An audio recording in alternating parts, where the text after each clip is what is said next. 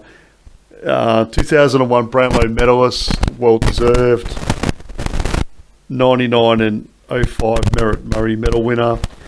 Leading goal kicker for the footy club in 04. He also did it at the other club in 09.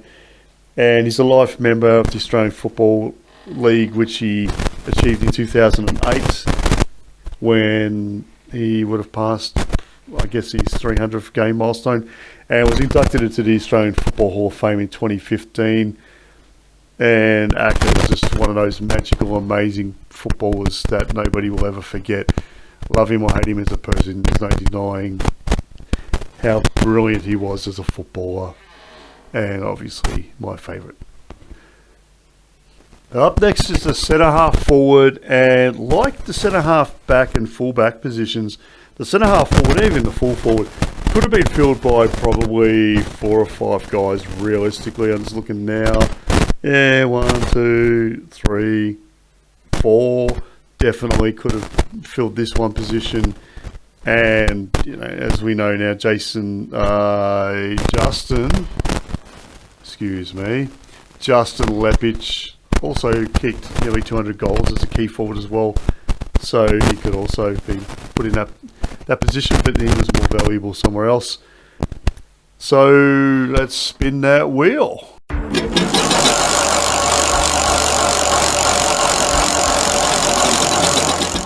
Jonathan Brown.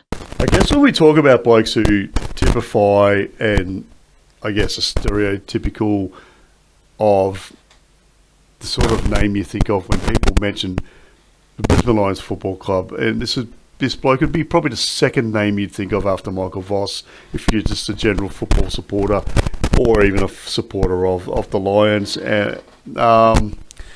Recruited from the Geelong Falcons in 1999, pick 30. He was a father-son selection. His father, Brian, played enough games at Fitzroy and not enough at Essendon. So we got him. There was a little bit of skullduggery and trickery to get him into that position. He missed a draft in his initial draft year. He grew up around Colac and the Warrnambool sort of areas in Victoria's West. I think he lived in WA for a brief period as well, as in his early teens. I'm sure his accolades are going to be huge. He played 256 games, kicked 594 goals for the Brisbane Lions. One game for Victoria, surprisingly only to one. Although State of Origin footy wasn't really around for much of his career, was it? So that's probably not as big a surprise. 3 goals in that one game. I reckon he was the captain. He was. There you go. So he was All-Australian in 2007, 2009. Surprisingly not more. He was the vice-captain in 2007. Excuse me, I'm trying to speak too quickly there. Merritt Murray medal winner in 2007, 8 and 9, so a hat-trick there. Coleman medal 2007. Leading goal kicker for the Brisbane Lions in 2007, 9, 10, 12 and 13. So, yeah, he was the club's leading goal kicker less than a year out from his retirement. So he's still playing some pretty good footy right towards the end. Brisbane Lions captain from 09 to 12. Also, he was a co-captain prior to that from 07 to 08 and again in 13. He won the Robert Rose Award for the most courageous player in the AFL in 2007, 8 and 11. Marcus Ashcroft medal for best on ground in a Q clash, which we all know should be called the Pineapple Grapple, against the Gold Coast Suns in 2013. AFL Players Association Best Captain Award in 07 and 09. AFL Mark of the Year in 02. NAB Cup pre-season championship representative in 2013. As I said, Victorian representative 2008 as a captain. Alistair Lynch Trophy in 2010. I think everybody who supports the club knows what that trophy's for. Pretty prestigious one to win. Brisbane Lions Best Clubman in 2005. Marcus Ashcroft, Most Professional Player at the Brisbane Lions in 2009. Most Improved Player at the Footy Club in 2001. Named Best Forward at the club in 2007, 2008. Sean Hart, Most Courageous Player at the Brisbane Lions in 2007. Brisbane Lions Members Player of the Year in 2010. Courier Mail Player of the Year in 2007. Isn't it amazing that the Courier Mail knew we existed? Maybe the Broncos were having an off year. That's a joke. Sorry to any Broncos fans or Courier Mail fanboys. And Jono was also an inductee, may I say, to the Australian Football Hall of Fame in 2020 with Simon Black. And from memory, because of the COVID-19 dramas that took place that year, I think the official ceremonies took place a year later. It's all a bit of a blur, that period of time, for probably all of us, I reckon. Lockdowns and all that sort of thing. Let's try and move on from that. Rightio, so lining up on Brown's other side is a current player. I won't give too much away because Freya is going to let us know who that is after she spins the wheel.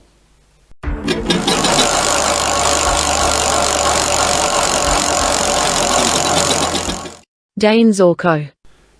Zorko was a Queensland zone selection in 2011. Gold Coast Suns had the original rights to him and they waived or traded those rights. And yeah, Zorko made his debut round 7 2012 against the Collingwood Football Club. And yeah, he missed a couple of drafts and whatever, because he's probably a bit small and whatnot, but as he's proven, it's not the size of the dog in the fight, but the fight in the dog. Let that be whatever you make of it. 262, let me double check that. Yes. Games at present for 237 goals at the Brisbane Lions. I'm sure the Suns are kicking themselves at the career he's had when they could have had him on their list right from the very beginning. Twice Australian representative in international rules in 2017, which was the year he was an All-Australian. Brisbane Lions captain from 18 to 22. And Merritt Murray medal winner in 15, 16, 17, 18 and 21. And I reckon it's probably going to be another one in 24 if he keeps up the form he's in. And Brisbane Lions leading goal kicker in 16 and 17. Marcus Ashcroft medal winner for best on ground in the Q Clash. In 2024, brilliant football to watch. And as I add this little re-recorded summary of his career during the bye round, he's probably leading our best and fairest in having not quite career best season, because I think 2017 was just amazing, but not far off it. Absolutely brilliant footballer. And again, another bloke who, opinions vary on what you think of him as a bloke. And I'm going to say 99.999% of what you hear about him in the media is absolute rubbish. Really, really solid, staunch bloke in person as well. And really, really lovely if you do know him. And I don't know him well, obviously, but I've come across him enough times at club functions and just in general. And yeah, my bullshit meter's pretty good, and he does not register on it. So, yes, big fan of the magician Dane Zorko.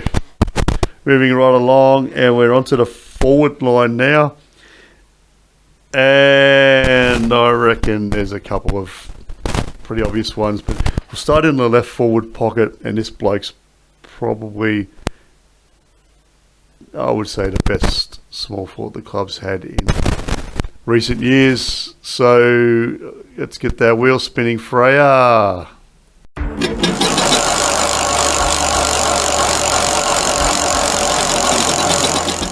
Charlie Cameron. Taken at pick 7 in the 2013 rookie draft by the Adelaide Crows, initially recruited from the Swan Districts in Western Australia. Even though he's a native Queenslander, he did live in the West for a while as a young fella. So yeah, Charlie Cameron came to the Brisbane Lions in 2018 after 73 games, 87 goals for the Crows. He's now played 134 games and 281 goals. That's unbelievable for the Brisbane Lions. That's more than well over 2 goals a game. And I think that he's carried injuries for fair portions of a couple of those seasons as well. Here's another who played for the All-Stars in the 2020 so-called state game. As some West Australians referred to it as the not a state game. And he kicked 3 goals in that game. Played really well as well, if I remember. All-Australian in 2019 and last year, 2023. 4 times leading goal kicker at the club in 19, 20, 21 and 22. Was an AFL Rising Star nominee in 2015. And Marcus Ashcroft medalist in 2019. And who doesn't love a bit of country roads when he kicks a goal? Hey, you can't tell me you don't, and if you say you don't, you're a liar. Probably. It's not really a massively remarkable song, but Chuck has made it into something beautiful to listen to, hasn't he? And interestingly, so walking out of the ground recently at Marvel Stadium, we were walking across the causeway across to the train station. And one of the buskers was playing Country Roads, and supporters of both teams, and there was probably like 10,000 people jammed into this little sardine tin-sized causeway, all singing country roads at the same time. It was a beautiful thing to see. And I will get to see it properly at the Gabba not long after you get to hear this, because I will be up there for the home game against the Adelaide Crows, Chuck's old mob, funnily enough. So, yeah, he's not having the greatest year at the moment, but I still love him. So, now we go to full forward. And I guess if you know your players and your superstars and whatever, you can probably think there's only two guys that could take this position. And I feel that as good as the other remaining guy is, and I love everything about him, the guy that Fraser's about to announce is no denying that he is one of the absolute superstars of the game. If he was still playing now, he would be a superstar still. He was probably one of the OG original sort of modern day footballers, 25 or more years ahead of his time. Could play anywhere from a ruck rover to a key forward. He played centre half back at different times. So let's find out who it is.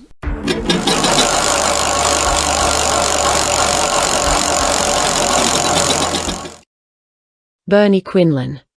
If you watched football in the 1980s, oh, in the 1970s as well, but I'm not really old enough. I was born in 75, so I didn't really get to see much of him back in those days. But if you watch football in the 1980s, like, this bloke was as good as anyone in the game for a good 6 or 7 year period. So bloody good. 189 games, 576 goals for Fitzroy. Twice kicked 100 goals in a season for the Roys. I don't know where he stands in the total games and goals. He'd be right up there and high in the list. 366 total games, 817 goals. Bloody unbelievable stuff. Victorian representative 4 times for 6 goals. Couldn't tell you which years. And coached Fitzroy in 1995, unceremoniously, sadly. 19 games, 2 wins, 17 losses, no draws, and was unfortunately sacked.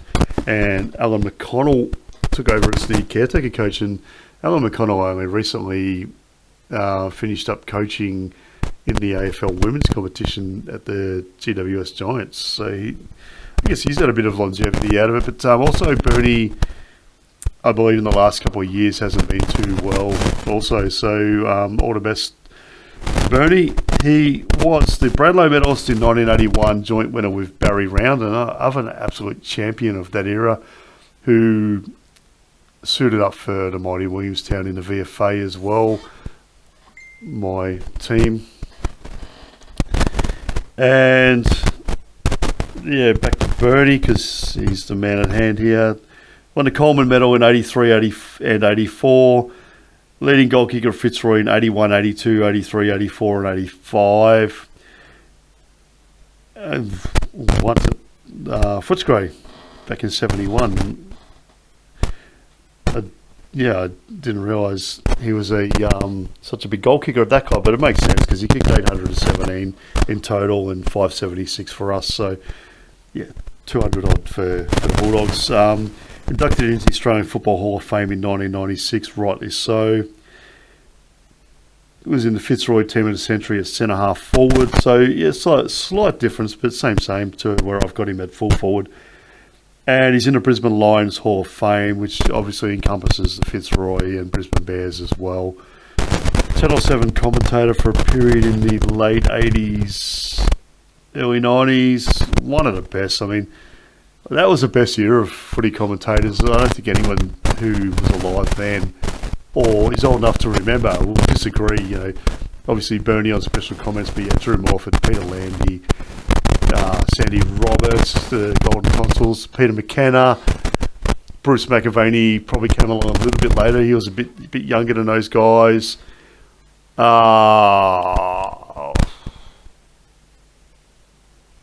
Dennis Cometti might have been around then. anyway, they're all good. Oh, Bobby Davis was around. He was good. Not as good as the others, but he was all right for a Geelong bloke. But yeah, Bernie Quinlan, superstar, amazing footballer, and who can forget the crowd invasion at the Junction Oval when he kicked his 100th goal that year as well. Obviously, I wasn't there, but geez, I would have loved to have been. Would have been such a good experience.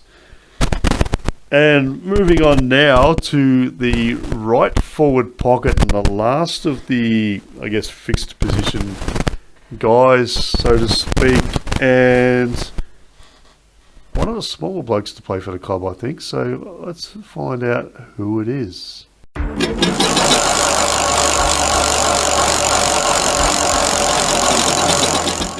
Luke Power. Taken at pick 5 in the 1997 National Draft, Luke Power played 282 games for 226 goals in Brisbane Lions colours, career total of 302 games, and remained on 226 goals.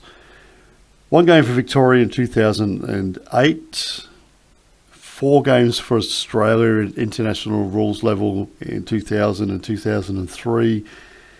Is currently, unfortunately, involved in the coaching staff at the Carlton Football Club.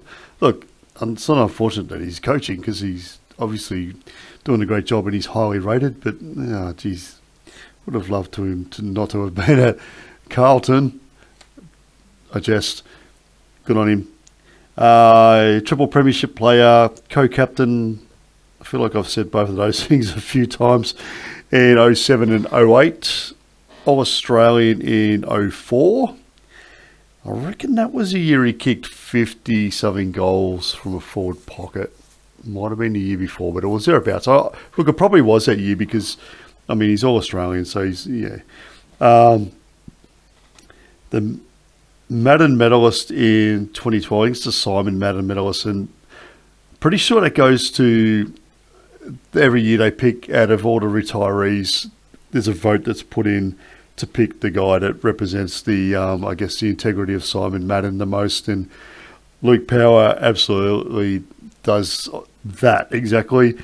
He was a dual Rising Star nominee, so he joins Alex Witherden in that regard. Maybe Kai Lohman. I don't know when Kai got nominated this year, maybe once before. But anyway, definitely Alex Witherden was another one. And yeah, Lukey got nominated in 98 and 99. And in 2021, he was named as an AFL Assistant Coach of the Year as well. So, yeah, probably an underrated footballer, but loved by, I guess, all the true diehards of the football club from back in the day. Everyone remembers he was a beautiful man to sort of meet in person. A brilliant footballer. And look, so many guys, I guess, are a bit understated from that era, just simply because of the guys we had. We had stars in every position, and we had stars playing in our reserves who deserved to play senior football, but who were they going to knock out? So, yeah, absolutely, like everybody, a lot of love going in the direction of Lukey Power, an absolute gentleman of the AFL.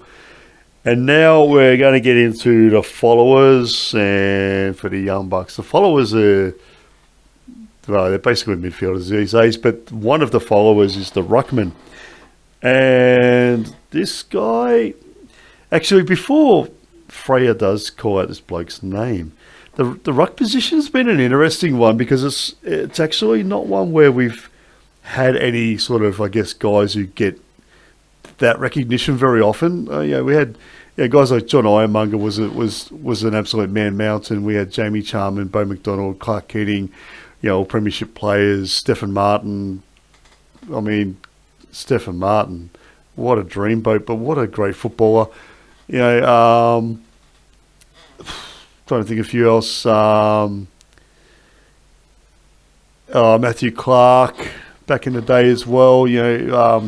Alex Lyshenko and Mark Micken in the Bears days. Really good footballers. But unfortunately, none of them got to be an All-Australian while playing for any iteration of the football club. So, Freya, it's all in your hands.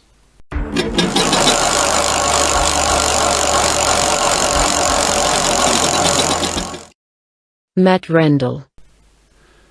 So for those who are the long-term listeners and came on board in the early days when I first sort of started the club we hold so dear, the Fitzroy podcast, Fitzroy History podcast that I do, which I still do episodes of that from time to time. They take a lot longer to research, so they're not as frequent. But the second episode I did was unfortunately the timing of it. I was going to do a story on Matt Rendell as it was, and then he passed away, so it did change a few aspects of that story. But that's actually a pretty popular episode numbers wise, and I've had a lot of good feedback on it. And if you go back, look at our Spotify or Apple or YouTube lists, you'll see that it's probably the second episode listed there, where I paid tribute to the late Matt Rendell. And so, yeah, he was recruited from West Torrens in the South Australian National Football League, I think is what the N stands for in SANFL. And, yeah, they merged with Woodville at some point in time. I don't know what year it was. And he was recruited in the end of 1980 to come to Fitzroy. And he played 11 seasons at the Roys, 164 games, 101 goals. And retired, and I remember his retirement game at the end of 1991. We won the game, I'm pretty sure.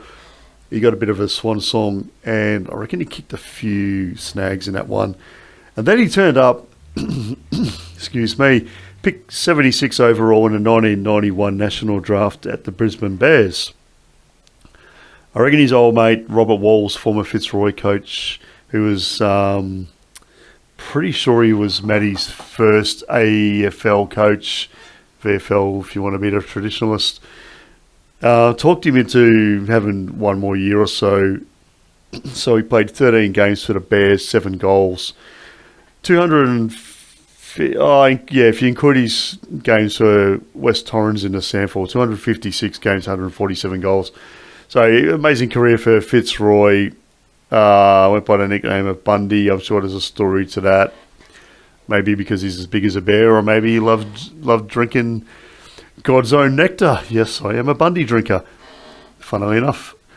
And he was Fitzroy captain from 85 to 87, Fitzroy club champion, the Mitchell medalist 82-83, All-Australian in 1983 and 1987. And... yeah, probably did a lot more things than what the I guess the history books tell us, but kicked a couple of really big bags. I remember him kicking 8 one day in a massive game. Yeah, played a lot as a key forward early on, and then when he first sort of came to the club, I think Ron Alexander was still around at that time. But he's played his best football as a ruckman. That's what he's known for. And got into the recruiting game as well as also assistant coaching at a couple of AFL clubs. And who can forget the days on the AFL trade radio? I think you used to listen to it on SEN, or you could stream it live, where some of his mega trades were just pretty goddamn funny. And it was great entertainment, and he always doubled down and backed himself in no matter what. Valet to Matt Rendell. Great man of the Fitzroy Football Club, and obviously the Brisbane Bears as well, and just a great VFL, AFL, SANFL football identity. Fantastic footballer. All right, I'm going to get into the ruck rover and the rover now, and obviously we don't use those terms in modern football. We just call them midfielders. Same concept though, just blokes who just sort of run around wherever they want to go. And either one of these guys could have gone to, either one of these positions, but we'll just call them, I guess, two followers, midfielders, whatever you want to call them, as it is. And we'll just want to go straight into the other one. So once I finish the first one, I'll get Freya to spin the wheel a second time and straight into it. So these are the last two guys on the starting 22 and 22, starting 18 on the ground. Oh man, this has gone for way too long. I know you're probably thinking that too, and you're tired of hearing my voice. Hopefully you're not, and you listen to the right up to the end, because there may be a couple of surprises to come. So, yep, right into the last two midfield positions now. Here we go. Freya, let's do it.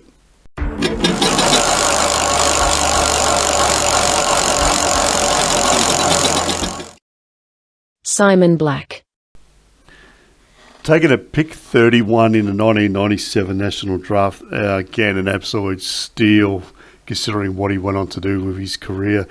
Simon Black played 322 games for the Brisbane Lions, 171 goals. So, contentious issue on how you want to look at this. Obviously, Kevin Murray is the record holder overall for the entirety of the football club. But just for the Brisbane Lions iteration, Simon Black does hold that I guess, record at 322 games.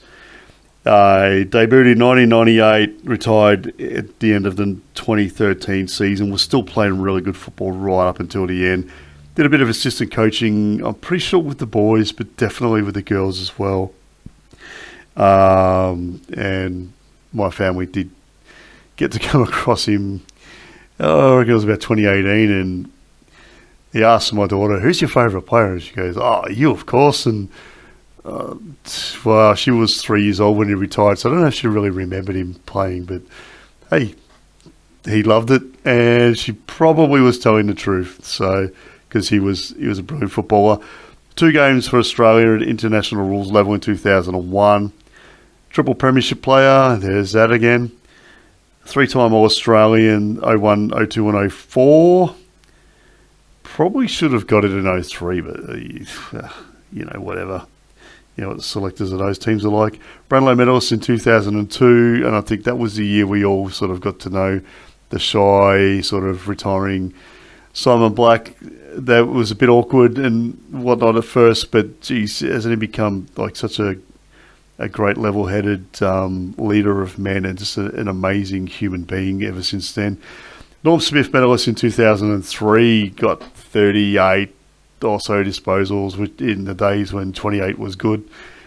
My boy Acker kicked 5 in that grand final. Probably could have won the medal as well, but you can't deny Blackie's amazing performance in that game, and he thoroughly deserved to win it, and so he did. Let me have a look at my notes here. 3 times Murray medal winner. 2001, 2 and 6. So 2 of those are premiership years, and he's the best player at the club that won the premiership. So yeah, that's a great indication of how good he was. Harold's Son Player of the Year in 2001. Now, there you go. Harold's Son must have known that clubs outside of Victoria existed back then. Not really something they do much of these days, unless they're doing badly and they want to write some ugly trade rumours and that sort of garbage. Captain of the Brisbane Lions, and here's another thing I've said a few times, but yeah, like I said, I don't care what anyone else thinks. We can have as many captains as we want, and that was in 2007 and 8. Marcus Ashcroft medalist in 2011, probably the first, I reckon, winner of that award. If not, he was the second. He was either first or second. AFL Rising Star nominee 1999. Inducted into the Australian Football Hall of Fame in 2020, along with Jonathan Brown, which I spoke about that story earlier as well. AFL Queensland Hall of Fame inductee 2023. And so he was recruited from East Fremantle in the Waffle, Western Australia, but he is a man Isa boy originally. So he's a Queenslander by birth, and yeah, raised there for I'm not sure how many years, but enough.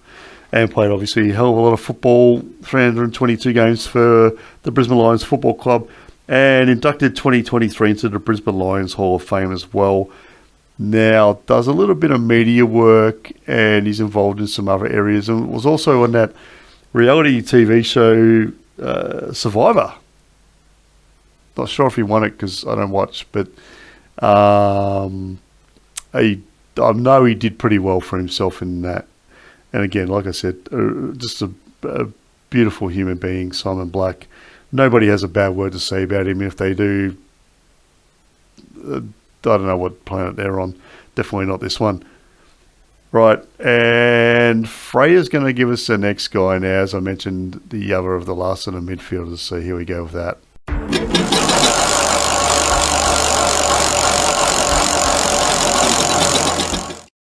Lockie Neal. Lockie Neal's one of those blokes who, again, he's now considered to be a bit of a draft steal, but he's one of those blokes who, when he's originally recruited, is considered to be a bit too small, a bit too slow, whatever. Matt Rendell, famously, when he was recruiting manager at the Adelaide Crows, overlooked him and says that's all said. Obviously, when he was with us, said that that was one of his biggest regrets from a recruiting point of view. And yeah, look, it took the club that recruited him, the Freo Dockers, a while to sort of recognise and realise just how good he was as well, even though they obviously knew he was good when they drafted him. So yeah, he's played 121 games for 49 goals. I'm going to say that's 51 goals in 122 games now that I've just added this in this weekend after he had an absolute blinder against the Western Bulldogs. Re-recorded this because I thought I'd better mention that.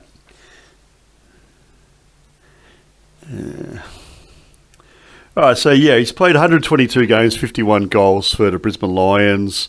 Career total 251 for 118 goals, 2 Brownlow medals.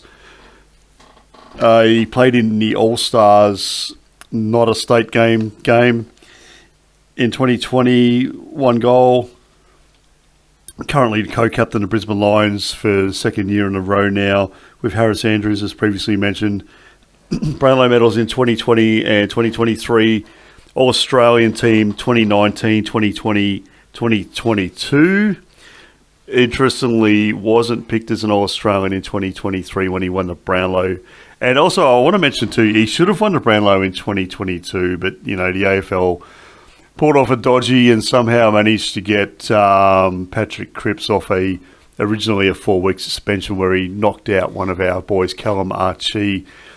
And, they're all about protecting the head until it's one of their favourites, isn't it? Still not happy about that. Still triggered and grumpy about that. Moving right along. Lee Matthews Trophy winner in 2020. That's the Australia, AFL Players Association MVP. AFL Coaches Association Champion Player of the Year in 2020 as well. We had a ripper year. 3 Merritt Murray medal winners in 19, 20 and 22. And yeah, he won some medals at the Dockers. For those who care about that, he was both the Jeff Christian medalist and the Doig medalist in 16 and 18. And he was in the 22 under 22 team in 2015. Played as the sub or off the bench in the grand final a couple of years earlier, 2013, where the Dockers lost to Hawthorn. Twice Marcus Ashcroft medal winner for Brisbane in 2020 and 2023. And again, for those interested, Ross Glendinning, it's now the Glendinning Allen medal, I believe, winner in 14, 15 and 18 for the Dockers in their derby against the Eagles. What can I say about Lockie Neal that hasn't already been said? Just an amazing human, like every single one of the guys that's mentioned in this episode of this podcast. One of the greatest footballers to pull on the maroon jumper of any era. Definitely as good, equally as good or better than anyone that's played alongside him. Club captain, Like, the minute he walked into the football club, it became a better football club.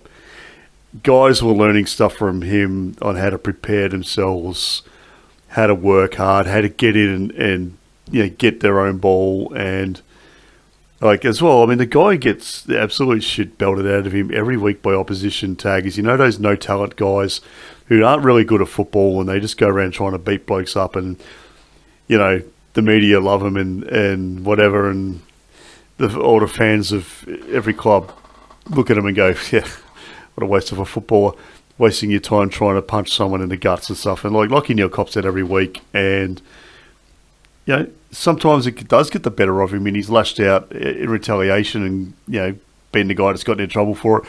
At other times it has affected his game, but the fact that he's won 2 Brownlows, should have won 3 club best and fairest, All-Australian multiple times. He was never an All-Australian playing for the Dockers. All 3 of his green jackets have been while playing for us. It says a lot about the character of the bloke and how well he's able to manage the treatment he cops on a weekly basis.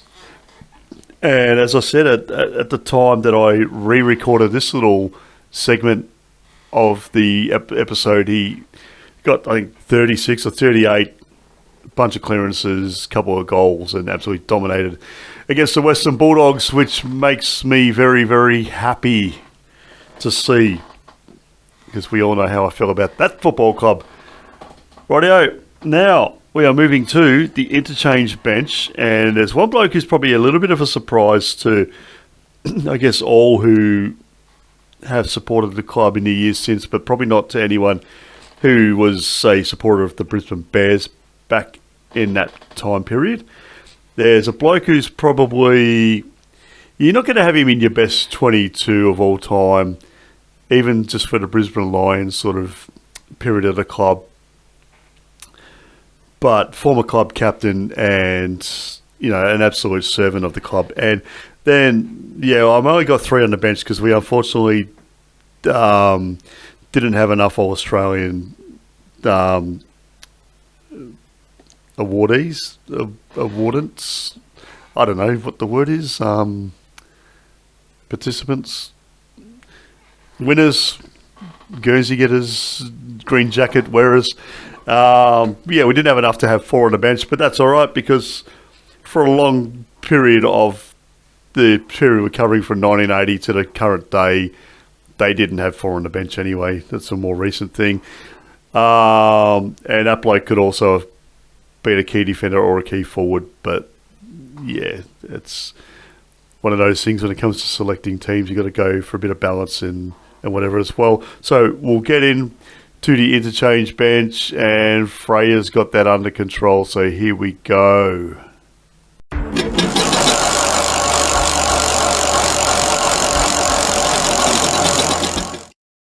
Craig Lambert.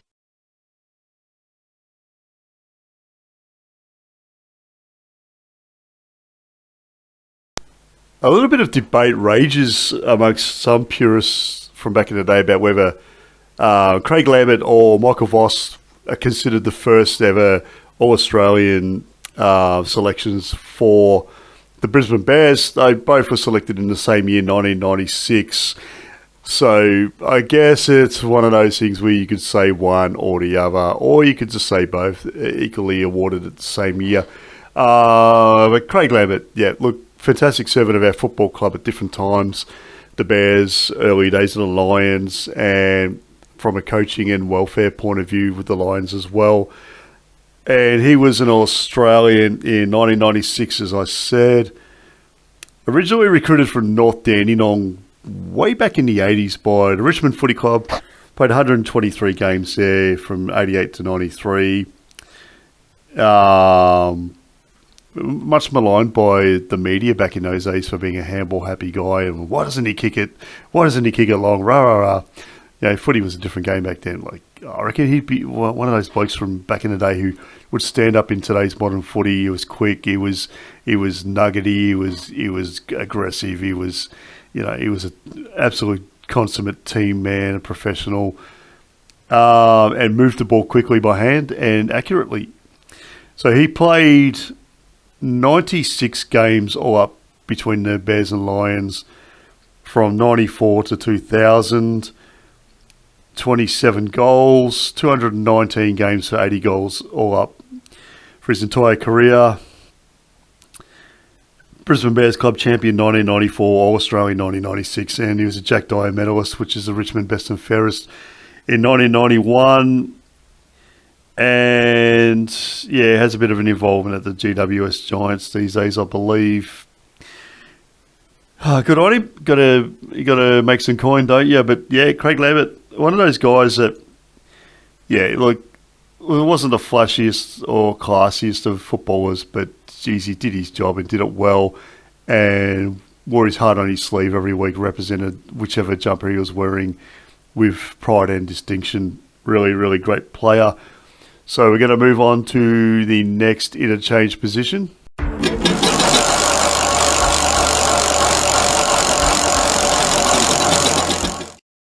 Tom Rockcliffe.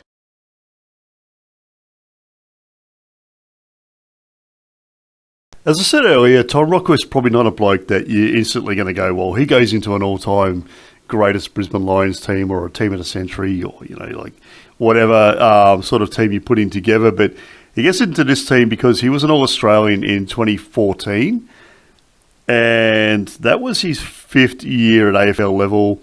He was a bit of a late bloomer. He was eventually taken at pick number 5 in the 2009 preseason draft. So, yeah, he missed 1, maybe 2 drafts prior to that. And I named my dog that I had for many, many, many years after him. His name was Rocky, as you know, Tom's nickname was Rocky. And I noticed, I was looking at Tom's Wikipedia page recently, and it said that one of his nicknames was Pig. I don't know if that was a footy nickname or if it was maybe a local one from where he grew up in Benalla, which ironically as well, no sort of, I guess, real connection family-wise, I don't think, but my birth mother's family from Benalla, and yeah, she was born there. So, I don't know, maybe they knew the Rockcliffes, but probably not. Just, yeah, total little useless little fact that no one cares about. So yeah, he was recruited from the Murray Bushrangers and also played juniors footy at the Benalla Footy Club, I think it's called. 154 games, 87 goals for us, 208 for 100 goals total. He went to, as a free agent in the end of the 2017 season, he went to, well, we all know where he went. I don't need to say the name of the club that we all hate. We love to hate him, especially the Fitzroy people. We all know what the story is there, and so be it. Probably his career was a bit cooked by that stage, and the Lions weren't going to give him the sort of career length $4 that he wanted, and rightly so. He's probably, you know, didn't really have much football left in him. He played another 54 games after that. He was captain from 15 to 16. I thought it was a few years longer than that, but obviously I got that one wrong. Merritt Murray medal winner in 11 and 14. So in his, you know, his first year in the comp, it was 2009. He was a pre-season draftee. 2 years later, he's winning the club best and fairest. He won the Marcus Ashcroft medal in 2012, or one of. And in 2010, he was a Rising Star nominee as well.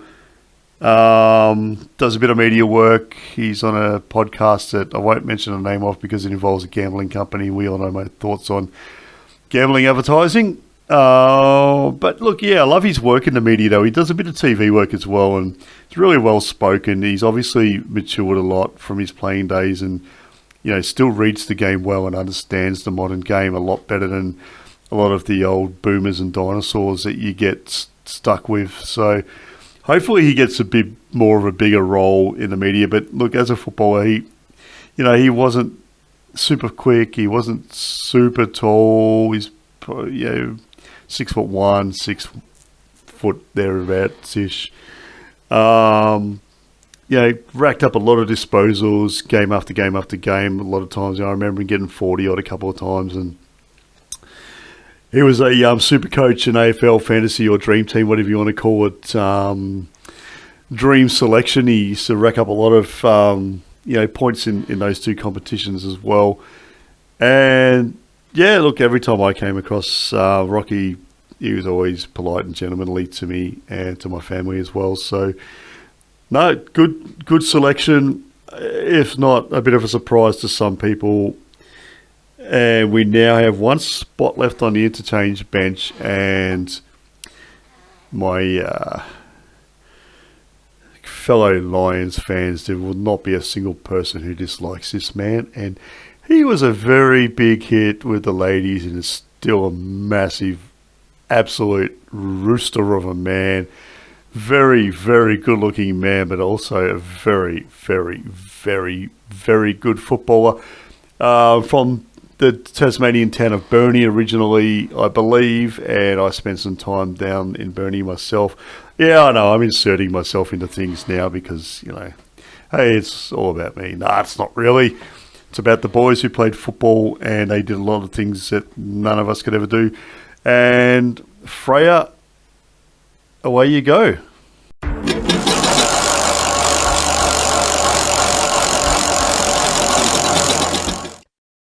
Alistair Lynch. All right, so he was picked up in, I'm going to say the first AFL draft in 1986 at pick 50, and I believe, and I'm sure he's told the story a few times, and I've been there and heard it at functions or whatever, that he was under the impression Collingwood were going to pick him up, and they didn't. I don't know who they picked up that year, but yeah, none of them were as good as Lynchy probably. Absolute beast of a man, big pins, big shoulders, beautiful mullet for a lot of his Fitzroy sort of period of his career. Played forward, played back. And he's won All-Australian selection. Ironically, he was selected at fullback, but kicked 60-odd goals that year. So, interesting. But, he was a swingman. He was one of the original swingmen for Fitzroy. He filled holes. Plenty of times where Paul Roos was playing on guys like Tony Lockett or Jason Dunstall, Gary Ablett Sr., and they sort of, got a hold of him. Lynchy would go down back, or if, Brett Stevens or Darren Wilden or Richard Osborne weren't able to get a few snags on the board for us, Lynchy would go forward. He played 120 games for Fitzroy, 173 goals, and he then went to the Brisbane Bears, 32 games, 89 goals, stayed with the club obviously after the merger for a further 154 games, 371 goals. Total 306 games, 633 goals, and joined Scott McIver as the only two players to play for all three iterations of the football club, Fitzroy, Brisbane Bears, Brisbane Lions. And he played for Tasmania 4 times at state level from 1989 to 1993. 1 goal. I think he generally played down back mostly in those games. 3-time premiership player, 01-23, as we all know. Brisbane Lions captain, co-captain from 97 to 2000 with Michael Voss, and then, Michael Voss then became the superstar that he became and took over as the greatest leader of men in possibly my era of being a football fancier, so to speak. Mitchell Medal winner at Fitzroy in 1993. Fitzroy leading goal kicker that year, and again played a lot down back as well. Brisbane Bears leading goal kicker in 1996. 4 times Brisbane Lions leading goal kicker 2000, 2001, 2002, 2003. Fitzroy Team of the Century and Tasmanian Team of the Century.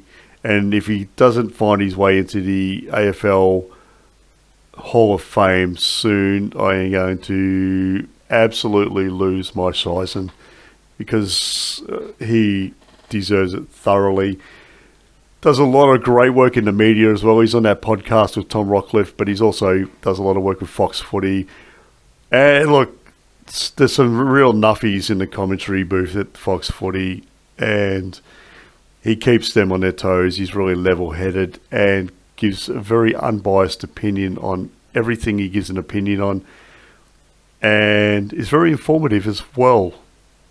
So I love me some Alistair Lynch, and that is the last position for the players on the ground. However, Freya, are you going to spin that wheel and give us a coach? I believe you are.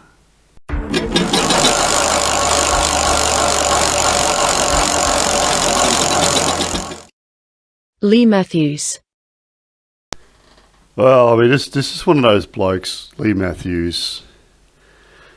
Like, there's very few people in the football world where you can just say their first name and everybody knows who they are.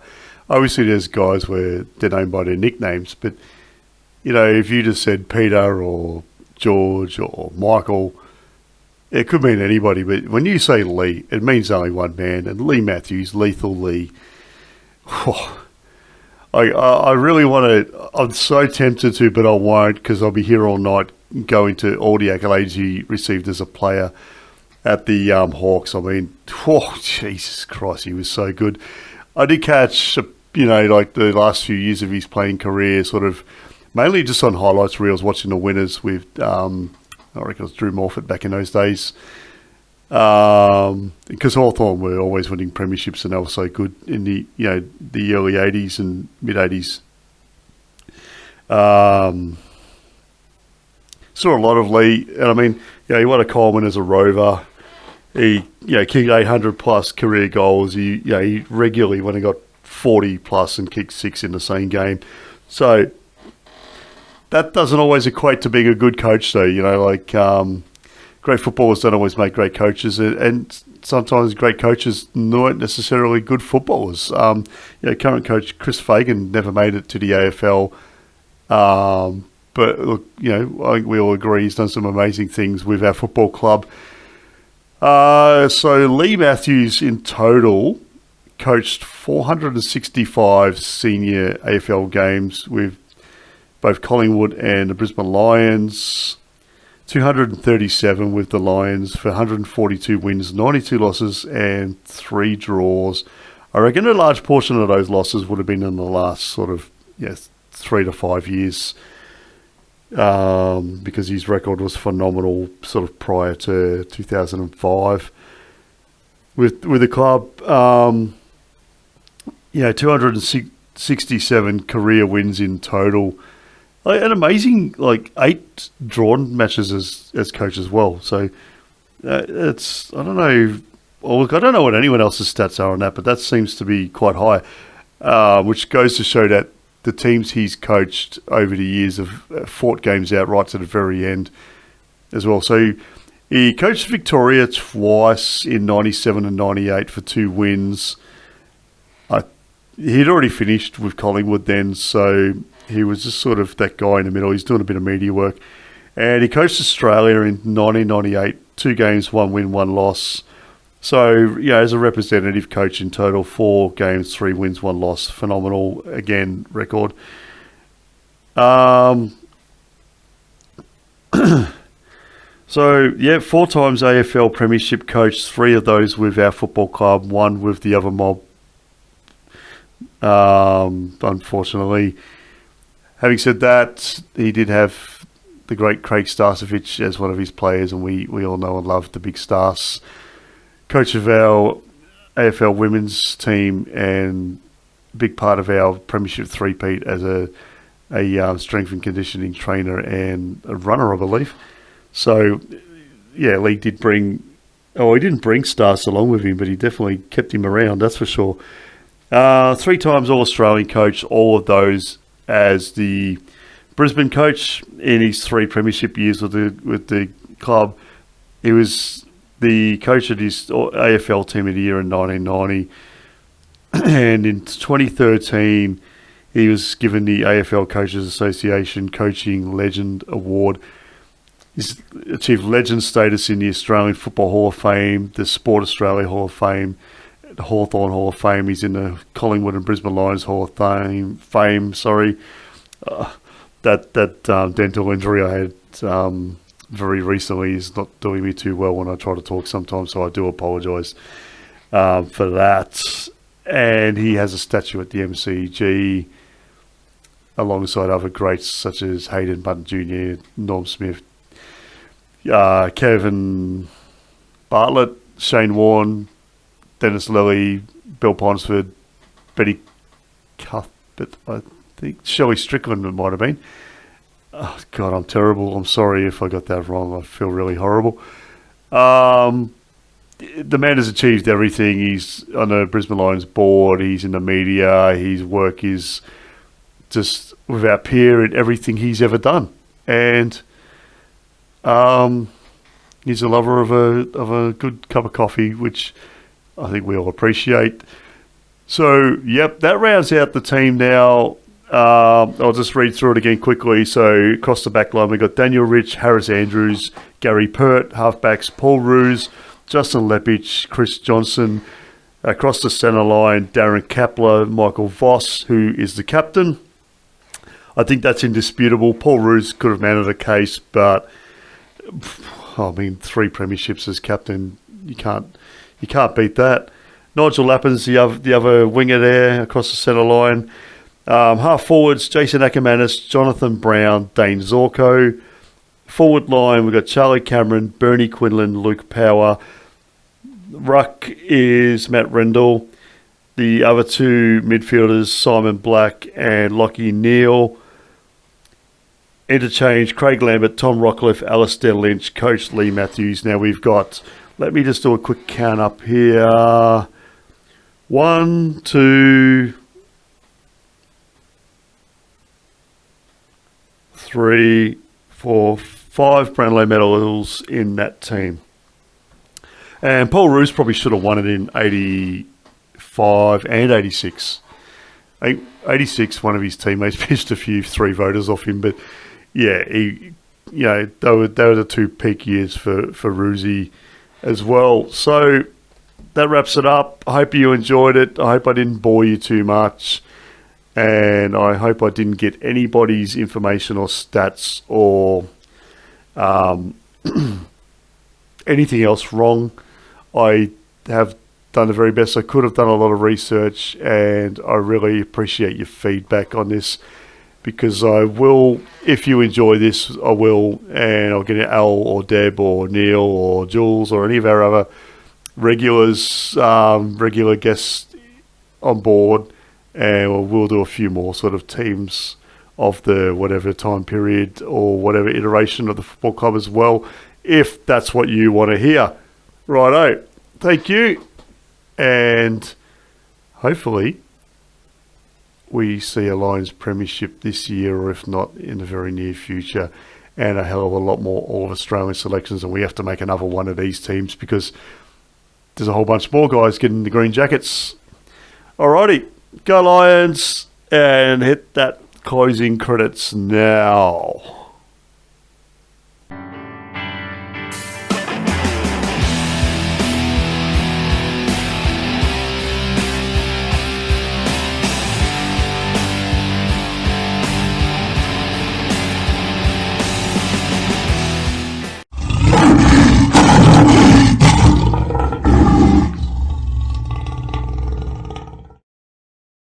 This episode was produced by Steel Hat Productions. Please follow us and enable notifications to get our latest episodes anywhere podcasts are available, and don't forget to give us a 5-star review.